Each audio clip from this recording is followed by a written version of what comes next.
So thanks for coming. Most of you know me. My name is Terry Thaxton. I'm the director of the MFA Creative Writing Program here at the University of Central Florida. Tonight it's our great privilege to welcome Rick Moody to campus.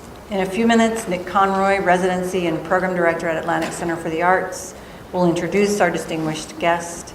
But first, let me welcome you to this partnership reading, a partnership that goes back well over 20 years. Atlantic Center was founded in 1977, and at some point, around 1987, 1988, Atlantic Center and UCF formed a partnership. This partnership allows UCF students and faculty to attend residencies if accepted by master artists on scholarship, and encourages collaborative and interdisciplinary projects between visual, performing, and literary artists. Atlantic Center also offers us use of their facilities for private and group residencies. Last October, I spent a weekend in one of the larger cabins. Allen Ginsberg had signed it in the closet. Make sure you sign your closet. I'm in that same spot. Okay. Right. I have pictures of all of it, so of everybody's signature. And it was a weekend dedicated to working in my art form. This is what Atlantic Center does. It gives artists time and space to work. Tonight's event is made possible by Atlantic Center for the Arts Master Artist in Residence program. So on behalf of the MFA program, the Department of English, and the College of Arts and Humanities, please join me in welcoming Nick Conroy from Atlantic Center for the Arts.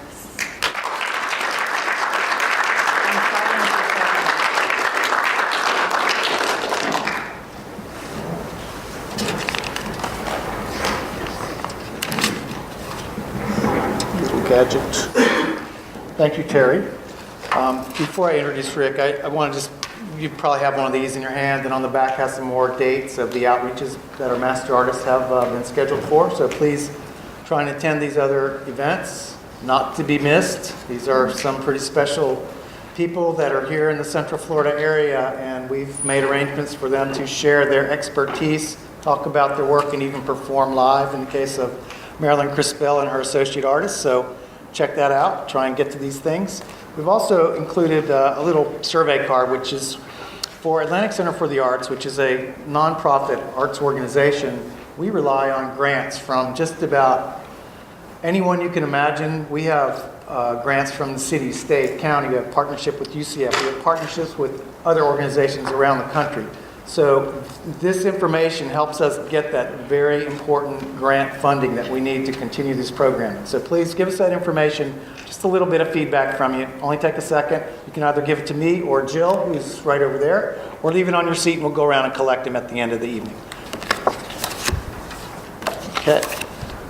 Rick Moody was born in New York City and attended Brown and Columbia universities. His first novel, Garden State, was the winner of the 1999 Editor's Choice Award from the Pushcart Press and was published in 1992. The Ice Storm was published in May 1994 by Little Brown and Company. Foreign editions have been published in 20 countries. The film version, directed by Ang Lee, was released by Fox Searchlight in 1997 and won Best Screenplay at the Cannes Film Festival. A collection of short fiction, The Ring of Brightest Angels Around Heaven, was also published by Little Brown in August of 1995. The title story was the winner of the 1994 Aga Khan Award in the Paris Review. Moody's third novel, Purple America, was published in April 1997, and foreign editions have appeared widely. An anthology edited with Darcy Steinke, Joyful Noise, The New Testament Revisited, also appeared in November 1997. In 1998, Moody received the Addison Metcalf Award from the American Academy of Arts and Letters. In 2000, he received a Guggenheim Fellowship. In 2001, he published a collection of short fiction, Demonology, also published in Spain, France, Brazil, Germany, Holland, Portugal, Italy, the United Kingdom, and elsewhere. In May of 2002, Little Brown and Company issued The Black Veil, a memoir with digressions, which was a winner of the NAMI Ken Book Award and the Penn Martha Albrand Prize for Excellence in the Memoir. His novel, The Diviners, appeared in 2005 and won the Mary Shelley Award from the Media Ecology Association. That novel was followed by Right Livelihood's 3 novellas in 2007 and The Four Fingers of Death in 2010. The short fiction and journalism have been anthologized in Best America Short Stories in 2001, Best American Essays in 2004, and in 2008. Year's Best Science Fiction, number 9, Year's Best Fantasy, and multiplied in the Pushcart Prize Anthology. His radio pieces have appeared on The Next Big Thing, Resound, Weekend America, Morning Edition, and at the Third Coast International Audio Festival. His album, Rick Moody and the One Ring Zero, was released in 2004, and the Wingdale Community Singers, in which he plays and writes lyrics, he recently released their third album, Night, Sleep, Death, with Blue Chopsticks, I believe is the label, in 2013. Moody was a member of the board of directors of the Corporation of Yaddo from 1999 to 2004, and from 2005 to 2006, he was secretary of the Penn American Center. He also co-founded the Young Lions Book Award at the New York Public Library. He has taught at the State University of New York at Purchase, Bennington College, writing seminars, the Fine Arts Work Center in Provincetown, the New York Writers Institute, and the New School for Social Research. Rick lives in New York. Welcome, Rick Moody.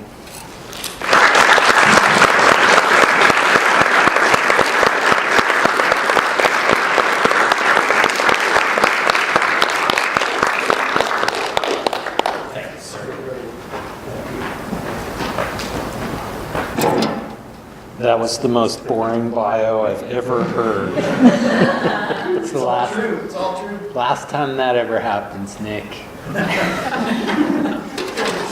All right. It's my fault. I take full responsibility for having lived that life.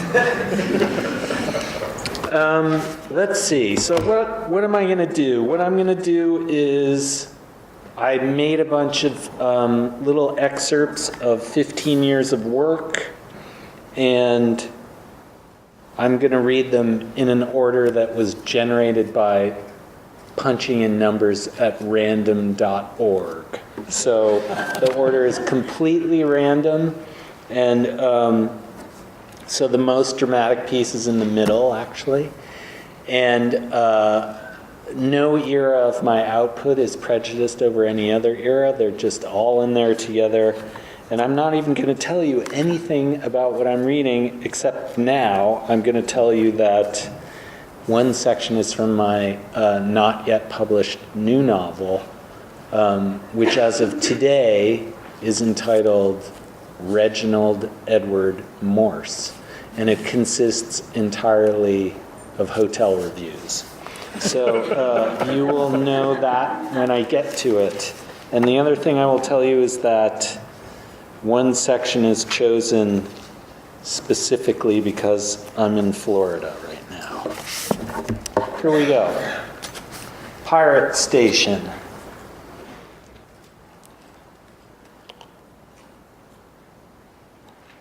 You can ask questions at the end if you want. For the first 24 hours, the pirate station broadcasts the sound of someone coughing nervously. An august beginning. It's not the dead air of the rural FM dial. It's someone coughing nervously. Much nervousness at the pirate station, and thus much nervous coughing. The next Tuesday, a jazz band is convened so that live jazz might be broadcast at the pirate station. None of the players has ever had a lesson on his instrument. These include soprano sax, vibes, electric guitar, bass drums, mellotron. 3 idioms of jazz are agreed upon: cool jazz, smooth jazz, Afro-Cuban jazz. At the count of 3, the ensemble begins. The pirate station broadcasts the music of this ensemble for 6 days without ceasing.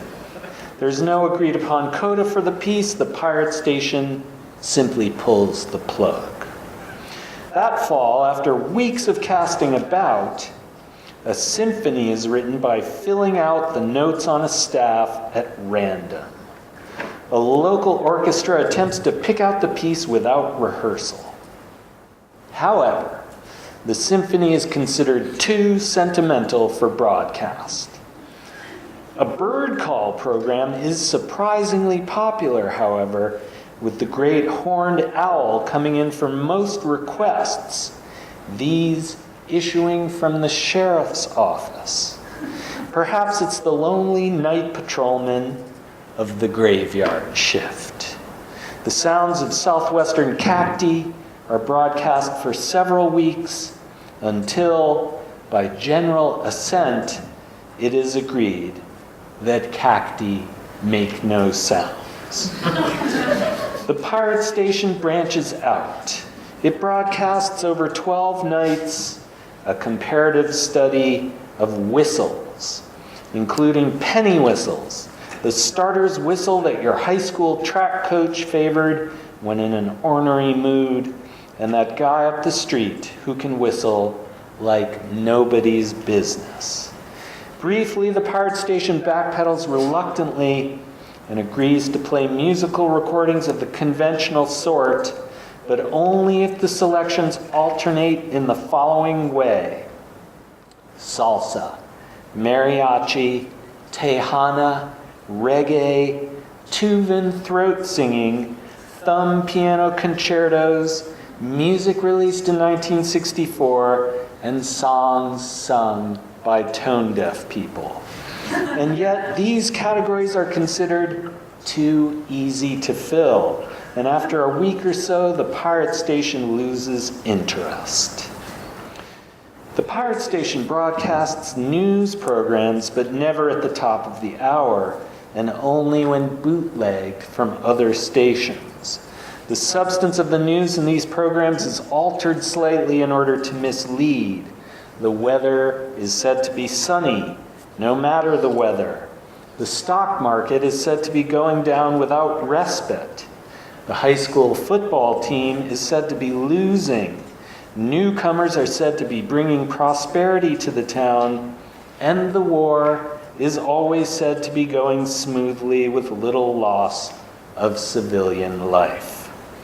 The pirate station broadcasts a single chord, a major third, key of A, for 4 consecutive days. Here's the secret to that particular broadcast. A toy organ has the relevant keys held down with duct tape. Upon the return of pirate station employees from the holidays, a period of reflection sets in. The microphone is turned on, and all the pirate station disc jockeys gather around and speak of their uncertainty about the pirate station. What could be done differently with the medium? What can the pirate station do that no one has done before? Is complete liberty not terrifying in some fundamental way? Can we burn in effigy a classic rock DJ and a shock jock and broadcast these burnings live? A recording of the staff meeting is then played backward, sped up slightly on the pirate station, with the harmonious conclusion first and the confusion at the end. The pirate station sends people out into the street humming with contact mics, the only requirement being that they hum songs with the word joy in the title, though not that song by Three Dog Night. Inducing strangers and townspeople on the street to hum along is considered particularly exciting. At the conclusion of the program, the unpleasant man at the dollar store is persuaded to hum Frosty the Snowman, though it is spring. A contest is announced on the pirate station to find the person who has the best radio voice. This person is then tickled mercilessly on air and driven blindfolded to a distant metropolis. The sounds of people making love are broadcast for the entire month of May, rising to a crescendo of simultaneous orgasms on May the 14th, and then dwindling away to some heavy breathing and delicate sighs by the 1st of June, just in time for summer. The doors of the pirate station are thrown open, and anyone is invited in. The building that houses the pirate station is demolished, and the station moves out into the rubble. Soon the pirate station begins moving, night after night, never staying in one place for more than a few hours. Interns carry the transmitter in its small red toolbox. The pirate station becomes a condition of all possible sounds, so that everything is a song, and there's no commercial interruption and no fundraising drives. The people who began the pirate station grow old, marry, have children, make out wills, and leave the pirate station behind. The children of the pirate station owners take up incendiary devices in lieu of better paying professions. They move to different cities where they claim to be uninterested in radio, which they consider less avant-garde than crayons on construction paper. But then they order transmitter kits from foreign countries nonetheless. The sounds of freight trains begin to sound suspiciously like broadcasts on the pirate station. And the sounds of police sirens begin to sound suspiciously like broadcasts on the pirate station. The sounds of cheerleaders goading on the local football team are definitely pre-recorded and borrowed from the pirate station.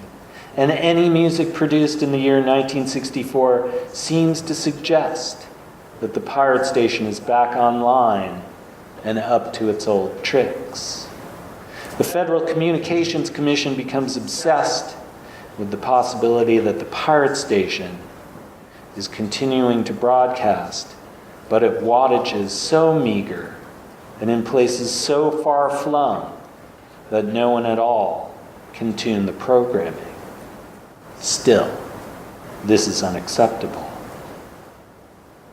The pirate station refuses to cooperate with finding the enemy. The pirate station refuses to inform on its neighbors. The pirate station no longer takes photographs the way it did when young. The pirate station once thought gardening was satisfying, but no longer. The pirate station makes its own bricks. Using mud from the backyard, the pirate station forgets the name of distant relations and people it met only recently. The pirate station goes off its medication. The pirate station quarrels frequently and is testy about things that never used to bother it. The pirate station eats infrequently. The pirate station loses interest in worldly things. The pirate station never calls. The pirate station imagines it can hear the music of the spheres and begins to totter down a narrow corridor, the color purple, in which many dead friends beckon to it. But just when it's about to sleep its eternal sleep, the pirate station reconsiders and remarks, haltingly, that it has work yet to do.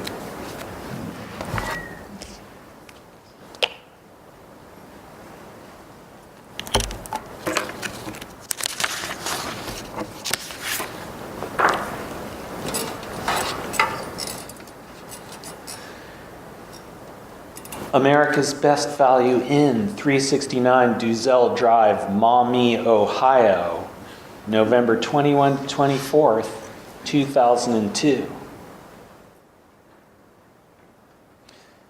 How the two of them slept is worthy of recording, here in the period in which they no longer slept together. At first, they slept almost exclusively after lovemaking, though neither of them would now describe it as lovemaking, what they did then. But rather they would choose a more clinically neutral term, so as to avoid seeming, even in retrospect, intimate. They slept after lovemaking because that's what one does after lovemaking. One finds lovemaking to be a condition between waking and dreaming. And so afterward they slept, going from the one place to the other place. And they were a tangle of limbs. One. How is it possible that that limb, that arm pinioned in semi-sleep under that shoulder blade, has not had all blood flow stopper? Is not that bit of cranium going at some point to hit the chin of the head above it, causing the mouth of the mouth breather to close suddenly with great force, thereby stunning him awake? Isn't a tangle of limbs a glorious thing to behold? Don't you wish to be in a tangle of limbs? Ought it not be the case for those who have given up some of the hope required to continue with this charade, that they should be given the opportunity to go and see a tangle of limbs in a bed somewhere, or even photograph a tangle of limbs, postcard-sized, in order that some hope may be restored? Should not, in all cases, hope be restored? It ought to be possible to arrive at a set of criteria for the best possible tangle of limbs. For example, the feminine head reclining on the masculine chest. Is that not, in some cases, the most agreeable tangle of limbs? How about the position in which the feminine arm is carelessly thrown over the masculine face? Or where a pillow is mushed, to use the colloquial term, against a rib cage and a head pressed deeply into that pillow so that head rests partially upon rib cage. The carelessness of the tangle of limbs is what provides an individual serving size of hope. The absolute carelessness of placement of limbs, fingers, and toes at the greatest possible distance from one another, splayed outward, involving some employment of the concept akimbo, which word may be related to the Icelandic kengingabin, all while sleep takes place. If the tangle of limbs, one, was the first of their approaches to sleeping together, the second approach was the rugged individualism approach, two, in which they would begin the overnight in the tangle of limbs, thinking back on the very first tangle as though it were the greatest time, the greatest tangle. And they were not so distant from it. They would start out in the tangle, a slightly nostalgic tangle, and then they would migrate to a position that somehow seemed more comfortable.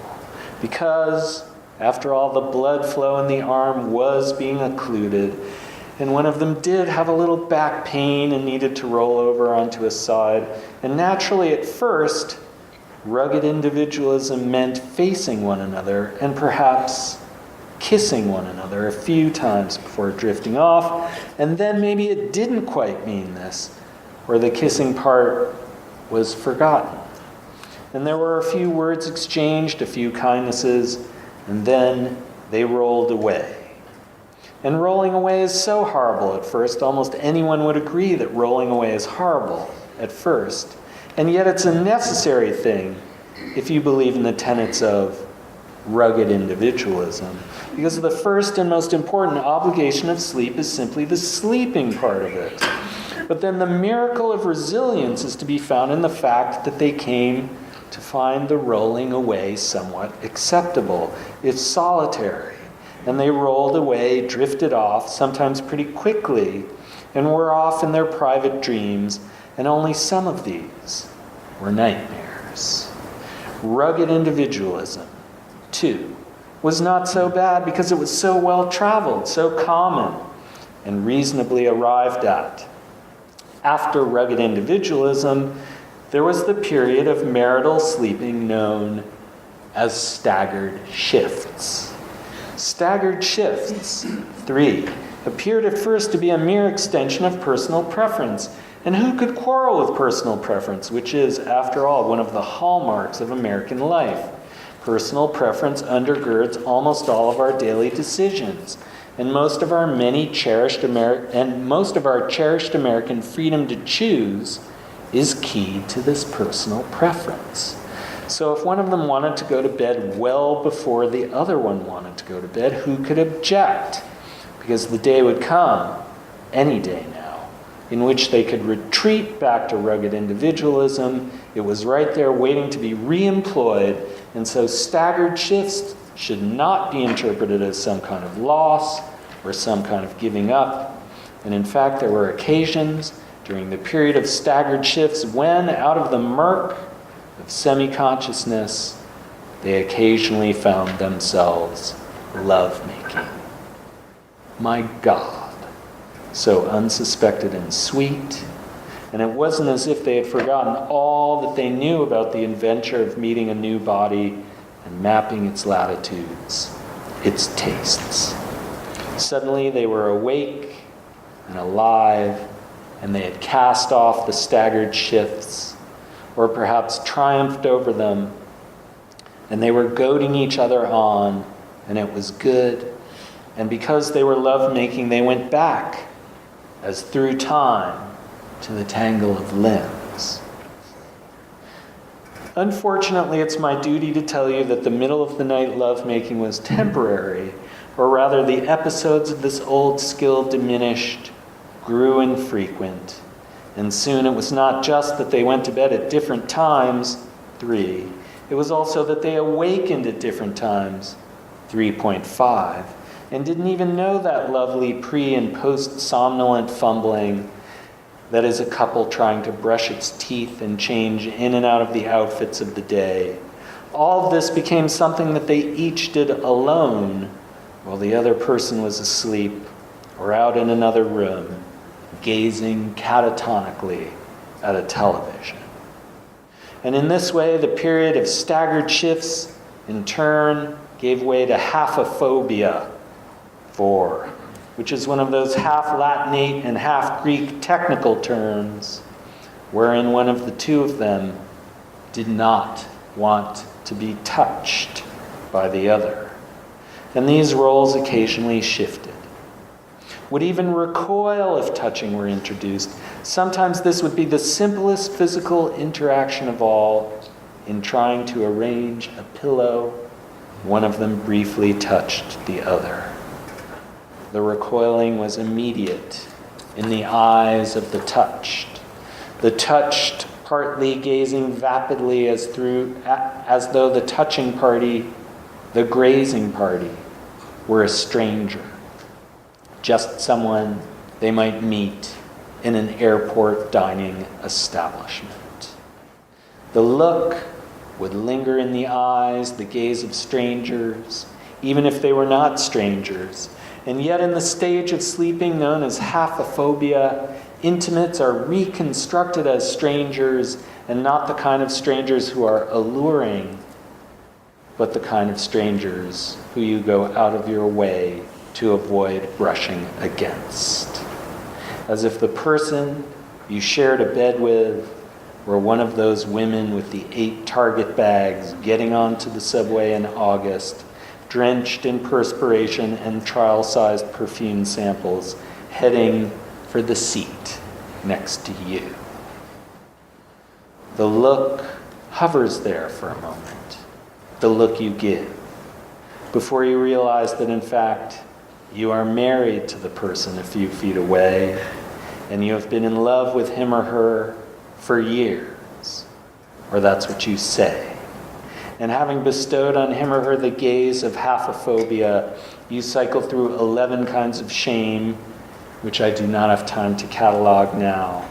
And having given the look of haphophobia, you go back to the business of trying to sleep, except that haphophobia is followed by the period of clinically diagnosed sleep disorders, 5, which clamor into the contested sleep space like some colony of metaphysical prairie dogs, chattering constantly, keeping you both from making much progress in trying to move backward toward the tangle of limbs. These sleep disorders are acute at first and chronic thereafter, and they take all your waking time to deal with, as well as much of your sleeping time, so that you are exactly in the obverse of the tangle of limbs, where lovemaking is the space between waking and sleep. Now, clinically diagnosed sleep disorders are some never-ending demilitarized zone between the two great estates, waking and dreaming. And the clinically diagnosed sleep disorders are incredibly lonely. In fact, especially between the hours 3 and 4 a.m., when you are next to your spouse, but instead thinking about love, you are thinking about particularly invasive cancers, like pancreatic cancer or inoperable brain cancer.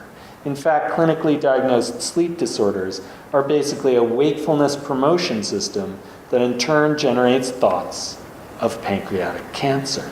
Sometimes actual physical complaints, like back pain, are in this system converted into obsessional patterns of wakefulness, wherein a minor complaint becomes a symptom of major medical disorder. Back pain, a symptom of cirrhosis, or headache, a sign of brain cancer. And these obsessional patterns self-generate in the social privation of clinically diagnosed sleep disorders. And the next day, you need a convulsive nap, 6, which is one of the things you should never do, at least not if you are trying to get back to the period of the tangle of limbs. Because convulsive napping, always solitary, only makes the sleep disorders worse. And the napping, because it comes over you like a paroxysm, must be solitary, is always solitary, and also somewhat embarrassing. It's almost like you don't sleep with the person in question at all, your spouse, because you're never in bed at the same time as he or she is in the bed. Instead, you are struggling with and against the bed, with and against the idea of sleep, with and against the good things that are associated with the bed. And this can go on for years. You pass the spouse, whom you now think of as a reasonably good friend, in the interior spaces of your address, and you cannot even begin to describe the horror of the cycle that is sleep disorders and convulsive napping, because you have not had enough sleep to describe anything at all. And this gives way, as you knew it must, to the diagnosis of sleep apnea, 5.5, which diagnosis is bestowed upon you by the general practitioner at some point. This diagnosis has to do with your weight, the general practitioner cautions, or with your genetic chemistry, or with sheer chance, or with adenoids, and you may need to have your adenoids removed and your tonsils shorn away. And in the meantime, you simply need to wear this mask and be attached to this tank, which will, at certain regular incidents, keep you from stopping breathing. This condition is very similar to the chronic snoring that your partner now exhibits, your friend who was once a tangle of limbs. One of you has chronic snoring, which has to do with the uvula in most cases, and the other has sleep apnea. And so in the rare instances that you do inhabit a room at the same time, you mainly keep each other awake. So even if you weren't preoccupied with pancreatic cancer, you would not sleep because of the near-death experiences. And that is how, because of the near-death experiences, and that is how the two of you sleep now, with mask and tank. Even dogs will refuse to sleep in the room with you. And now you are embarked on a weekend in Toledo, Ohio for the marriage of a niece, and you're going to stay together in a hotel in Maumee because it's cheaper and isn't next to a strip club, which is apparently the case with virtually every hotel in Toledo. And you are a couple who cycle between stages 5 and 6 on the marital sleep chart, not quite having gotten to stage 7, which we refer to as the cessation of biological function. Though this is a misnomer in some senses, as certain somatic activities continue after the cessation of biological function. For example, cessation of electric activity in the brain, which would constitute a kind of cessation of biological function, does not necessarily imply total cessation. A heartbeat may linger on. In any event, being in the America's Best Value Inn in Maumee, with your sleep apnea mask and tank, and your bite guard, and your prescription for habit-forming sleep medication, when the two of you were once a tangle of limbs, is the closest to a cessation of biological function that you can get on an overnight without actually being in a state of total cessation. And what could be more tender than this? What is more tender than the recognition that you have changed? That you have come to a point where you are not what you once were. That former state is now sandblasted down, as abraded as anything by the ravages of time. What's more tender than mutual recognition of failure? What's more truthful than the acknowledgement that what once was mutual, is now solitary, atomized? What's more exact than the distance between you now? What's more perceptible than your perceptible sense that you cannot do what you once so wanted to do? Be in love. Where will you go now, after Maumee? Which hotel will you visit next, after Maumee? When you cannot go back to the address you share, because the address you share is no longer your address together. Why is that fact that sleep is closest to death so much more factual when it's considered in the theater of connubial relations? Who are the two of you? Why are you always staying at 2-star hotels? How are you going to get through this wedding? 2 stars.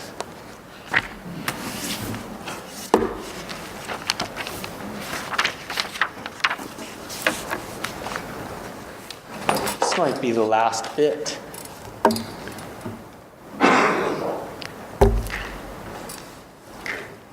Somehow the whole situation reminds me of those last 300 whooping cranes, those birds that someone's been forcibly migrating back and forth from Florida for the past 20-odd years with the aid of an ultralight. This small population of birds is not a sustainable population, the experts all say, because with the right outbreak of avian flu, which we already know can knock out a couple million people in an overcrowded ecosystem, the entire whooping crane population could collapse. One germ, and extinction follows. A beautiful thing, though, a whooping crane, and in the not-so-distant future, there will be only a couple left, and they will have only one wing apiece. And they will idle on some lawn, like the lawn near Cape Canaveral. One of this non-mating pair will die of old age, and then there will be one last whooping crane. And it'll eat moldy popcorn from underneath the NASA reviewing stand. And it will have delusional thoughts, mothballed memories, in which it was part of a flock. And this flock followed an ultralight down to Brazil for the winter, and then back again. What does our whooping crane think? The last whooping crane of planet Earth. It thinks that currents of air are a marvel, and it conceives of them in colors, spectra, as we think of sunsets. Just so does the last whooping crane think, despite the fact that only the one wing works. It thinks of air currents. It remembers treetops, which were like sofas to the whooping crane. Back when it still had the two wings, it could land in any treetop and put its head under its wing. And the whooping crane remembers, or believes it remembers, certain kinds of fish that are particularly savory. And maybe a certain level of freshness in the matter of seafood is what a whooping crane most prizes. And it remembers mating, because back when it was young, it was picky in the mating department. And like many whooping cranes, it was not, despite its lanky beauty, terribly kind to the girls. Moreover, there was always the danger of infighting among whooping cranes, and this last crane remembers all of this. And because the crane cannot speak of it, the memories are that much more painful. And now, in his loneliness, there's no other bird who protects that past of cranes, that long history of the most beautiful bird in this part of the country. And so the only other account of these events, after others fade, is the memory of the guy who flew the ultralight. A balding guy with a not very good sense of humor, a guy who told the worst jokes. Not that the whooping crane understood the jokes, but rather the whooping crane recognized the timbre of this man's voice, a kind of ragged baritone that shaded into the tenor range, but with outbreaks of alto when he got nervous. And this was the call of the ultralight. As far as the last whooping crane is concerned, this guy's rather humorous voice. It was not the cry of the whooping crane, which is a majestic sound. It was the cry of some bald guy who never much expected to be piloting birds. He probably believed he'd have a career in civil aviation, or maybe he thought he'd be an astronaut or something.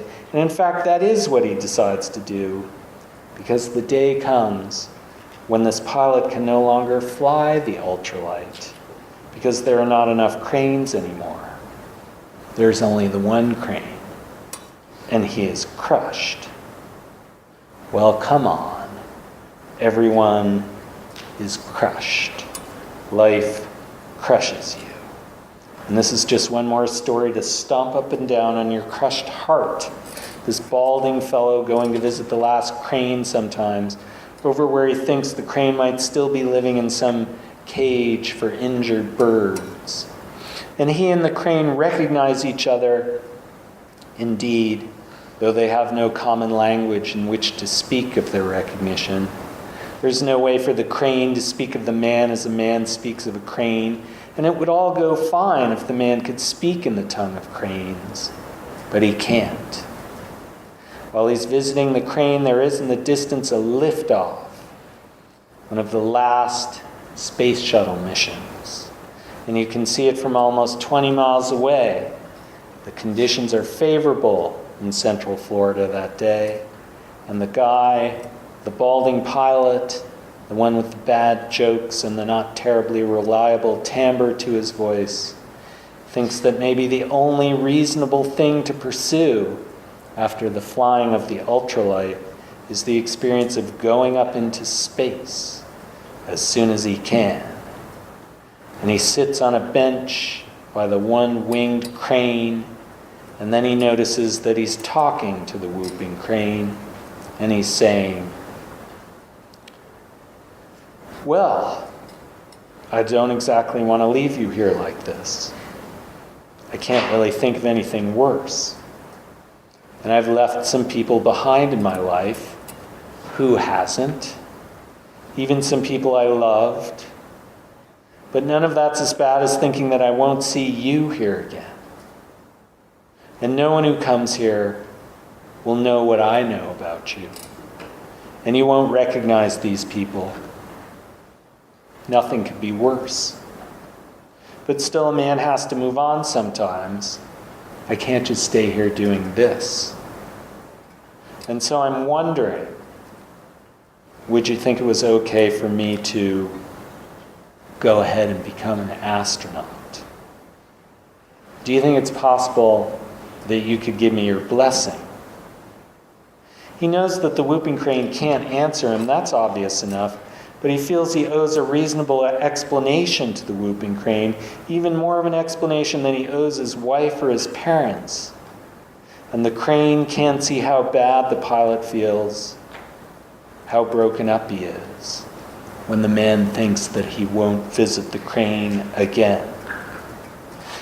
When the whooping crane is a thing of the past, when the crane is nothing more than fertilizer for creatures to come, the pilot will only learn of it online, because he'll be off pursuing his ambition, flying his test missions, sleeping in the barracks, all so that he might get the hell off the planet that slew the whooping crane.